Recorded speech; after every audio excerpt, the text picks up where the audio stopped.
इसको मैं तानाशाही समझूं, मैं इसको इमरजेंसी समझूं, मैं इस बात को ये समझूं, ऐसा दबाव बनाना चाहते हैं, डराना चाहते हैं, धमकाना चाहते हैं कि दूसरे के धर्मों में शामिल ना हो, दूसरों के कार्यक्रम में शामिल न हो। ईद के मौके पर यूपी में बड़ा उथल पुथल दिखा। इस दौरान सपा प्रमुख अखिलेश यादव को ईद के मौके पर लखनऊ में ईदगाह जाते समय काफिला रोकने पर भड़क गए।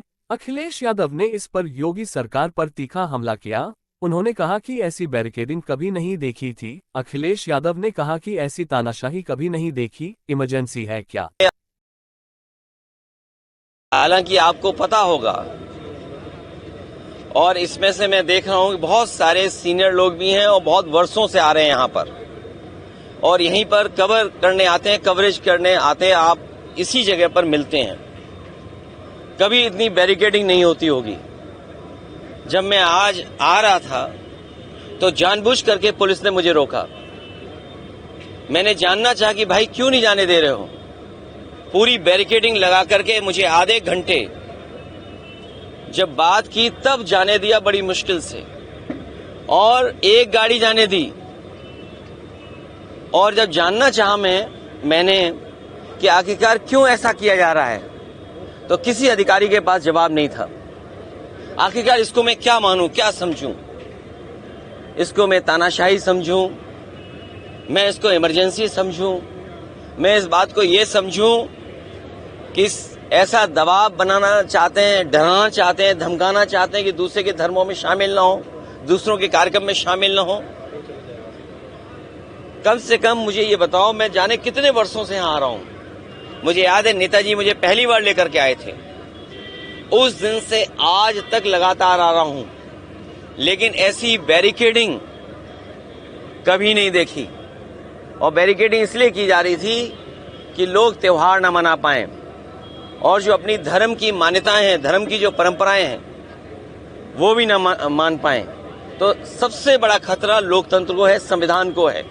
ये सरकार बड़ी जिम्मेदारी के साथ मैं कह सकता हूं, या मुझे नहीं कहना चाहिए, लेकिन फिर भी मैं कह रहा हूं कि ये देश। वहीं कई जिलों में मुसलमानों ने शांतिपूर्ण नमाज अदा की तो कई जिलों में मुस्लिम नमाजियों और पुलिस के बीच झड़प भी देखने को मिली। यूपी के हापुड़ में ईद की नमाज के दौरान तनाव देखने को मिला। यहां पुलिस ने ईदगाह में जगह भर जाने के बाद लोगों को रोक दिया, जिससे नमाजियों में नाराजगी फैल गई। कुछ देर तक दोनों पक्षों के बीच बहस चलती रही, लेकिन पुलिस के समझाने के बाद स्थिति सामान्य हुई और कुछ नमाजी वापस लौट गए। सहारनपुर में ईद की नमाज के बाद कुछ लोगों ने फिलिस्तीन का झंडा लहरा दिया, जिससे माहौल गर्मा गया और झड़प के दौरान कुछ लोग घायल हो गए। कुछ नमाजियों ने हाथ पर काली पट्टी भी बांधी, जिससे स्थानीय प्रशासन सतर्क हो गया। इस घटना के बाद पुलिस ने इलाके में सुरक्षा व्यवस्था कड़ी कर दी है। वहीं मुरादाबाद में ईदगाह में नमाज अदा करने को लेकर पुलिस और अकीदतमंदों के बीच तनातनी हो गई। पुलिस ने गलियों और सड़कों पर घूम घूम कर अनाउंसमेंट किया कि सभी लोग जल्दी से ईदगाह पहुंचे, क्योंकि नमाज शुरू होने में कुछ ही मिनट शेष रह गए हैं। इस अनाउंसमेंट के बाद नमाजी गलियों से भागते हुए ईदगाह की ओर बढ़ने लगे। हालांकि स्थिति को संभाल लिया गया और किसी अप्रिय घटना की सूचना नहीं मिली।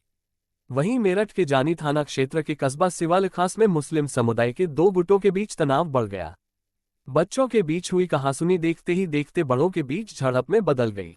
बात इतनी बढ़ गई कि पथराव और मारपीट के बाद गोली भी चली। इस हिंसा में लगभग आधा दर्जन लोग घायल हो गए।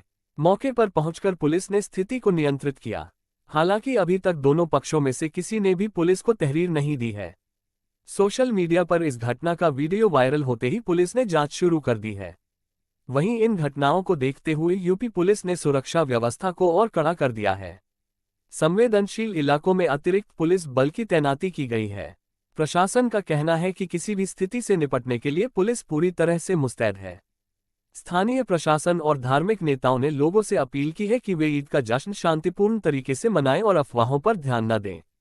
साथ ही पुलिस ने सोशल मीडिया पर भड़काऊ पोस्ट डालने वालों पर कड़ी कार्रवाई की चेतावनी दी है। मुझे याद है नेताजी मुझे पहली बार लेकर के आए थे। उस दिन से आज तक लगातार आ रहा हूं, लेकिन ऐसी बैरिकेडिंग कभी नहीं देखी। और बैरिकेडिंग इसलिए की जा रही थी कि लोग त्योहार न मना पाएं, और जो अपनी धर्म की मान्यताएं हैं, धर्म की जो परंपराएं हैं, वो भी न मान पाएं। तो सबसे बड़ा खतरा लोकतंत्र को है, संविधान को है। ये सरकार बड़ी जिम्मेदारी के साथ मैं कह सकता हूं, या मुझे नहीं कहना चाहिए, लेकिन फिर भी मैं कह रहा हूं कि ये देश भारतीय जनता पार्टी संविधान से नहीं चला रही है। भाजपा के मंत्री होने जा रहा है सर देश भर में। जब मुबारकबाद दे रहे थे तो लोगों ने उनको वापस जाओ के नारे लगाए, विरोध किया। लेकिन मैं इसमें कुछ नहीं कह सकता हूं। मैं यही कह सकता हूं कि हमारा देश बहुत बड़ा देश है और यहाँ पर सदियों से हम मिलकर के रहते आए हैं। हमारी मिली जुली संस्कृति यही है कि कब किसके एक दूसरे के खाने से हम मिल गए, एक दूसरे के कपड़े पहनावे से हम मिल गए। हमारी बोली भाषा, हमारा व्यवहार, बहुत सारी चीजें हमारी एक दूसरे से मिली हुई हैं, एक दूसरे से हमने सीखा है सदियों से। इसीलिए मिली जुली संस्कृति के साथ ये देश आगे बढ़े, तरक्की करे, यही सबकी कामना है और हम सब यही चाहते हैं। मैं तो भाजपा से कहूंगा, अगर गाय के सवाल पर हमसे बेहतर कौन जानता होगा। भाजपा वालों को मैं इतना कहना चाहता हूं, जो पोस्टर लगा रहे हैं, जो चैनल में डिबेट कर रहे हैं और बड़े बड़े एंकर, ये जो बड़े बड़े राष्ट्रीय चैनल हैं जिनके एंकर बड़े बड़े बहस कर रहे हैं गाय पर, मैं सबसे कहूंगा कि गाय संरक्षण के लिए काम करें। जितनी भी हमारी एंकर महिलाएं हैं, एंकर पुरुष हैं, और जो कंपनियां इन्वेस्ट कर रही हैं इन चैनलों में, मैं उन कंपनियों के मालिक से भी बड़े हाथ जोड़ के निवेदन करूंगा कि वो लोग भी गाय के संरक्षण पे, गाय को के संवर्धन पर, गाय के और हमारी कैसे पले बढ़े उसके लिए काम करें। और जो बात मैंने कही वो इसलिए कही थी मैंने, क्योंकि भारतीय जनता पार्टी के लोग न गिनती बताएंगे कि गाय और सांड कितनी है उनके यहां, न गिनती बताएंगे, न मरने वालों की गिनती बताएंगे, और बजट आखिर कहां खर्च हो रहा है ये भी नहीं बताएंगे। तो मैं अपने पत्रकार साथियों से कहूंगा, जितनी जिम्मेदारी से मुझे आप जानकारी दे रहे हैं, उतनी जिम्मेदारी से संख्या कहलवा दो उनसे, और उस संख्या में एक महीने में कितने लोगों की जान जा रही है गायों की, वो भी संख्या बता दें। और आखिरी में अपनी बात कहता हुआ, ये सब बहस इसलिए भारतीय जनता पार्टी छेड़ती है क्योंकि जो बुनियादी सवाल है, किसान की आय दोगुनी होना, नौजवान की नौकरी रोजगार का सवाल, इन्वेस्टमेंट आने का सवाल, महंगाई का सवाल, बिजली महंगी का सवाल, इलाज दवाई है ही नहीं अस्पतालों में, और सबसे बड़ी बात जो छिपाना चाहते हैं वो जो भ्रष्टाचार है, ease of doing corruption, ease of doing and taking commission, ease of doing घोटाला, और उनका ही सबसे प्रिय अधिकारी लापता है, भगोड़ा है, साबित हो गया है। और मैं आपसे कह रहा हूं इतने चैनलों के सामने, मुझे किसी ने जानकारी दी है कि वो आईएएस अधिकारी मुख्यमंत्री आवास में छिपा हुआ है। वक्त बिल को लेकर के बड़ी बात नहीं कह रहा हूं। कौन सा चैनल है आपका, बड़ा चैनल है छोटा चैनल है?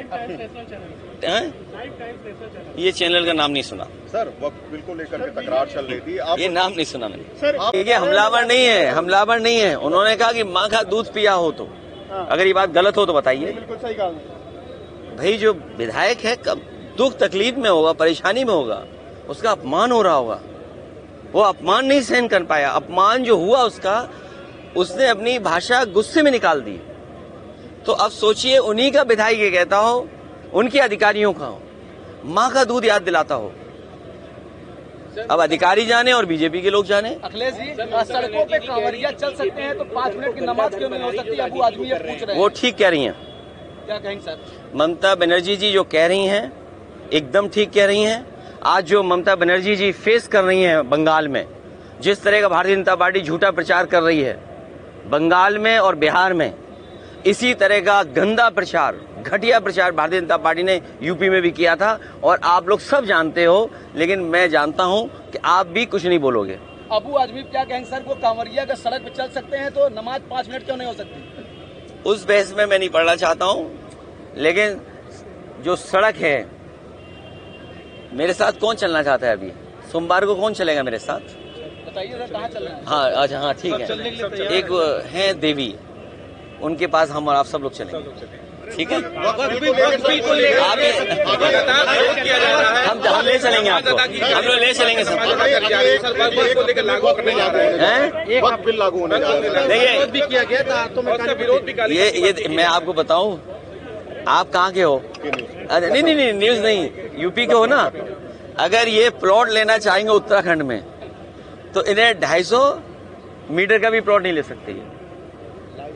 सोचिए, आप ही के प्रदेश से निकला हुआ बना हुआ प्रदेश, और अगर आप जाना चाहें तो आप वहां 250 मीटर का भी प्लॉट नहीं ले सकते। बताइए, आप आपका पड़ोसी प्रदेश, सोचिए ना क्यों।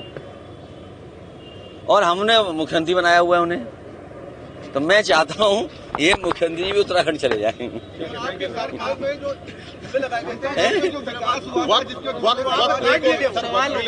अरे वक्फ बोर्ड, मैंने तुमसे क्या कहा? बीजेपी ने पहले एंग्लो इंडियन का वो लिया वापस आरक्षण, जो एंग्लो इंडियन का रिजर्वेशन था वो छीन लिया। जीएसटी से कहा कि हमारे जो व्यापारी हैं उनको सुविधा मिलेगी, उनको मदद मिलेगी। जीएसटी ने महंगाई बढ़ा दी, व्यापार बर्बाद कर दिया, व्यापारी परेशान कर दिए। नोटबंदी ने ये कहा कि भ्रष्टाचार खत्म हो जाएगा। आप बताइए कितने का कमीशन का मामला चला है यहाँ पर? ये बंटवारे का झगड़ा है, कमीशन का झगड़ा नहीं था। जब बंटवारा अगर ठीक होता तो कोई किसी के खिलाफ एफआईआर नहीं होती। ये बंटवारे की वजह से हुआ है। तो आज तक बीजेपी ने जो फैसले लिए हैं उससे पॉलिटिकल लाभ लेने के लिए लिए उन्होंने। जो मोटी बात यह है, जो फैसले, जो कानून, जो संविधान में परिवर्तन भारतीय जनता पार्टी करती है उससे पॉलिटिकल लाभ लेना चाहती है। उससे भारत का विकास, हिंदुस्तान का विकास नहीं होता। और अगर भारत का, हिंदुस्तान का विकास हो रहा होता, चाहे नोटबंदी के फैसले से, चाहे जीएसटी लागू करने के फैसले से, तो आज हमारे 80 करोड़ लोगों को राशन नहीं देना पड़ता। 80 करोड़ लोगों की आय सरकार नहीं बता पा रही।